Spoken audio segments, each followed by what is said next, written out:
He walked in like he didn't belong there. Greasy hoodie, dirt-smudged jeans, sneakers that had clearly seen better days. No entourage, no flashy entrance, no cameras following him. Just a man who looked like he might have wandered in to ask for directions. The dealership was one of the most exclusive in Beverly Hills. Floor-to-ceiling glass windows, marble tile, ambient lighting, the kind of place where millionaires came to upgrade. And on that slow Tuesday morning, the sales team was bored. Chatting at the espresso machine. Scrolling on their phones. That was until he walked in. One of them, a sharply dressed guy named Derek, fresh haircut, Rolex on the wrist, clocked him immediately. And not in a good way. He muttered under his breath, "Lost delivery guy?" The receptionist gave a half-laugh. Derek stepped forward anyway, fake smile locked in place. "Can I help you, sir?" he asked, his tone already dripping with condescension. The man simply nodded, scanning the luxury cars lined up like trophies. Bentleys. Lambos. Ferraris. "Yeah. That one," he said casually, pointing to a matte black Aston Martin V12 Vantage.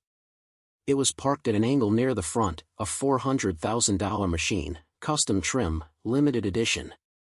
Derek's smirk widened. "You're serious?" The man didn't flinch. "Very."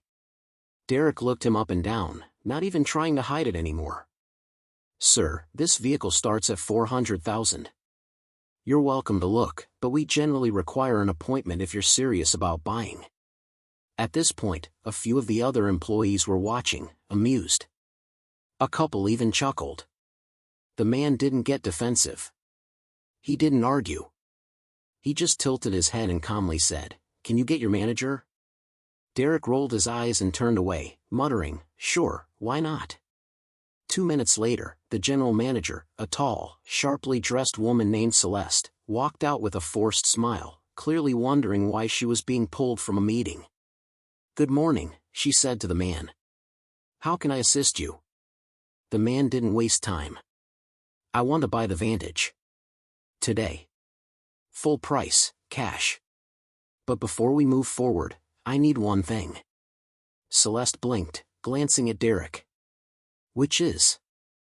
"I want him fired," the man said, nodding toward Derek, who suddenly froze mid-sip of his overpriced coffee. The room went silent. "I beg your pardon?" Celeste asked, stunned. The man reached into his pocket and handed her an ID. It was clean. Sleek. His real name.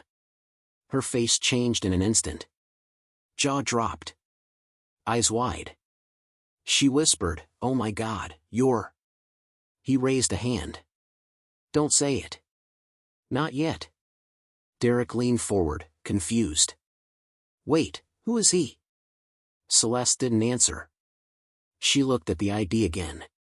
Then at Derek. The tension in the room felt like glass about to shatter. "Mr. Statham," she said finally, "please allow me to personally handle this transaction." "Yes, Jason Statham. International action star. Former Olympic diver.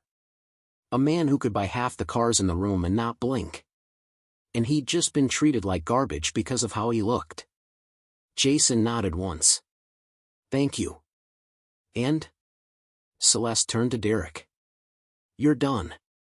Leave your badge at reception." Derek stammered, "Wait, seriously? You can't be." But Celeste didn't budge. Neither did Jason.